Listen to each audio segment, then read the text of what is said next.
بسم اللہ الرحمن الرحیم۔ السلام علیکم ناظرین، محمد فیصل لیاقت آپ کو تعلیم و تحقیق میں خوش آمدید کہتا ہوں۔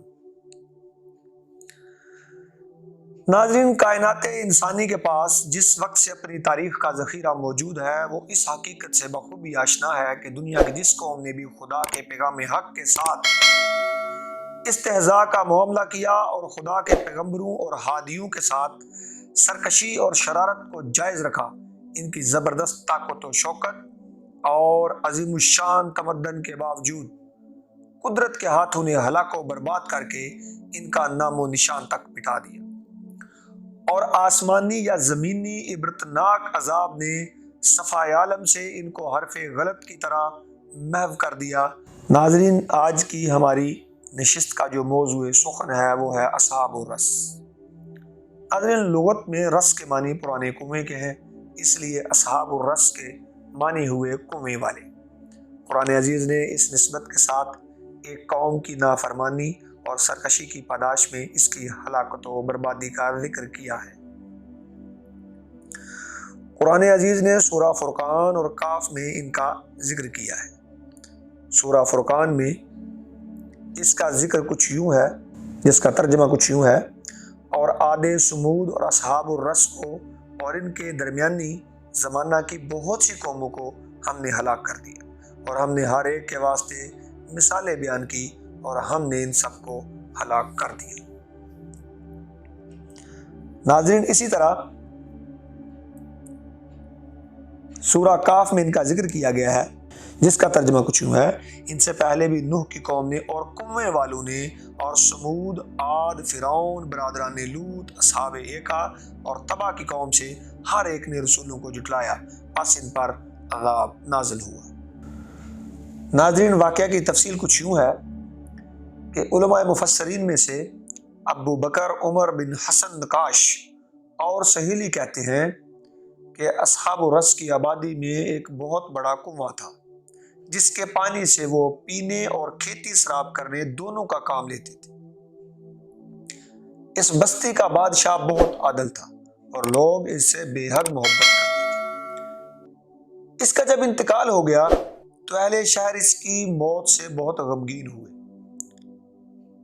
لیکن ایک دن شیطان بادشاہ عادل کی شکل بنا کر پہنچا اور اہل شہر کو جمع کر کے تقریر کی کہ میں تم سے کچھ دنوں کے لیے جدا ہو گیا تھا، مرا نہیں تھا، اب آ گیا ہوں اور ہمیشہ زندہ رہوں گا۔ لوگ چونکہ اس سے بہت زیادہ محبت کرتے تھے اور اسی انتہا محبت میں فوراً یقین کر لی اور اس کی آمد پر جشن منایا۔ تبھی شیطان نے ان کو حکم دیا کہ وہ ہمیشہ مجھ سے پس پردہ باتیں کیا کریں۔ چنانچہ اس کے حکم کی تعمیل کی گئی اور وہ پس پردہ بیٹھ کر گمراہی پھیلانے لگا۔ اسی وقت مفسرین کے مطابق وہاں ایک شخص جس کا نام حنظلہ بن صفوان کہا جاتا ہے کو خواب میں یہ بتایا گیا کہ ان کو اس آبادی میں راہ ہدایت دکھانے کے لیے پیغمبر بنا دیا گیا ہے،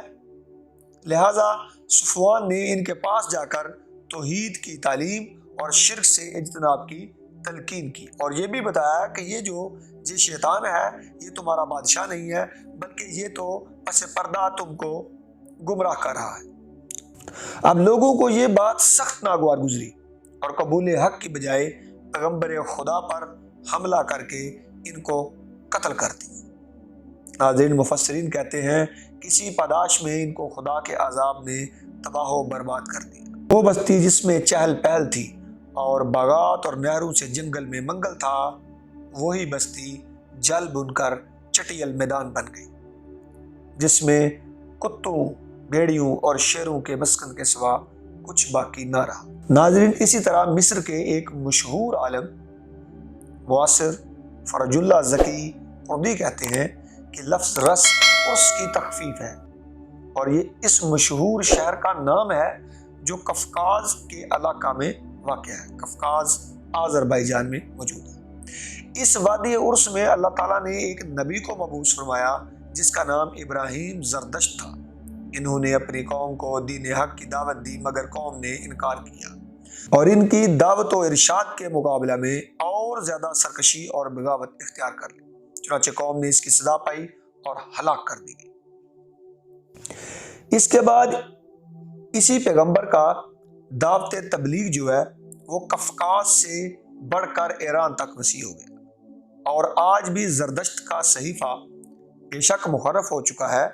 لیکن اس کا مکتوب ایران کے مجوسیوں کے پاس موجود ہے، جس میں ہمارے آنے والے نبی کی بشارت بھی دی گئی ہے۔ اس لیے یہ جو قول ہے یہ پہلے قول کی نسبت زیادہ بہتر ہے۔ بہرحال قرآن کا جو مقصد و عبرت ہے وہ اپنی جگہ صاف اور واضح ہے کہ جو قومیں اس دنیا میں خدا برتر کے پیغام حق کو ٹھکراتی اور اس کے خلاف بغاوت و سرکشی کا عالم بلند کر لیتی ہیں، اور مسلسل مہلت اور ڈیل دینے کے باوجود وہ اپنے غرور اور فساد والی زندگی کو ترک کر کے صالح اور پاک زندگی بسر کرنے کے لیے آمادہ نہیں ہوتی، تو پھر ان پر خدا تعالیٰ کی سخت گرفت آ جاتی ہے اور وہ بے یار و مددگار ہلاک و برباد کر دی جاتی ہیں۔ ناظرین، واقعے سے ہمیں سبق ملتا ہے کہ ایک حساس دل و دماغ کے لیے یہ تازیانہ عبرت کافی ہے کہ اس دنیا میں جب کہ کسی شے کو بقا نہیں ہے اور ہر شے کے لیے فنا لازم ہے، تو پھر غرور کیسا، انا کیسی۔ اور جو مقدس ہستیاں اپنے اوصاف کریمانہ اور اخلاق حسنہ کے ساتھ خدمت خلق اور ہدایت و رشد کو بغیر کسی دنیاوی لالچ و توقع کے انجام دیتی ہیں، ان کے ساتھ تحقیر و تضحیق کا برتاؤ عقل کے کس فیصلہ کے مطابق ہوگا؟ اگر انسان اس زندگی میں ان دو حقیقتوں کی معرفت حاصل کر لے تو حیات ابدی و سرمدی میں کبھی ناکام نہیں رہ سکتا، اور یہی وہ راز زندگی ہیں جن پر گامزن ہو کر قومیں اصحاب الجنہ بھی کہلائیں اور ان سے غافل رہ کر اصحاب النار کہلانے کی سزاوار بھی ہوئی۔ السلام علیکم وما علینا الا البلاغ المبین۔